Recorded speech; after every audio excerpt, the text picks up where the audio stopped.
ഞാൻ പരാതിപ്പെടാൻ പോവുകയായിരുന്നു. നമ്മൾ ആദ്യം കണ്ട ഞാൻ പരാതിപ്പെടാൻ പോവുകയാണ് എന്ന് പറഞ്ഞില്ലേ, അതിൻ്റെ പാസ്റ്റ്. ഇതിൻ്റെ അകത്ത് വരുന്നത് ആകപ്പാടെ ഞാൻ എന്നുള്ള പ്രോനൗൺ അഥവാ ഐ എന്നുള്ള പ്രോനൗൺ വരുന്നുണ്ട്. പോവുകയായിരുന്നു എന്നുള്ള വേർബ് വരുന്നുണ്ട്. വാസ് എന്നുള്ള ഓക്സിലറി വേർബ് വരുന്നുണ്ട്, പാസ്റ്റ് കണ്ടിന്യൂസ് ആയതുകൊണ്ട്. ഇതിലും ഇൻഫിനിറ്റീവ് വരുന്നുണ്ട്. പാസ്റ്റിലാണെങ്കിലും I was going to complain എന്നായിരുന്നു വരിക. ടു കംപ്ലെയിൻ എന്നുള്ള ഇൻഫിനിറ്റീവും വരുന്നുണ്ട്. സെൻറ്റൻസ് പാസ്റ്റ് കണ്ടിന്യൂസിലാണ്. പാസ്റ്റ് കണ്ടിന്യൂസിൽ എങ്ങനെയാണ് സെൻറ്റൻസ് ഉണ്ടാക്കുന്നത് നമ്മൾ കണ്ടതാണ്. അതിൻ്റെ detailed videos വേറെയുമുണ്ട്.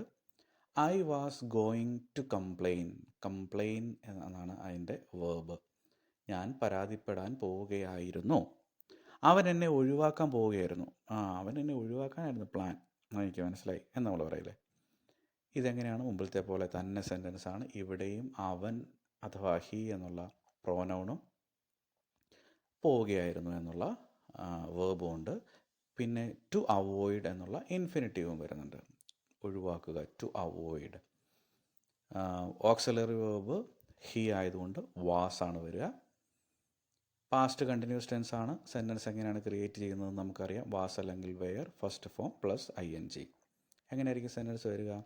He was going to avoid me.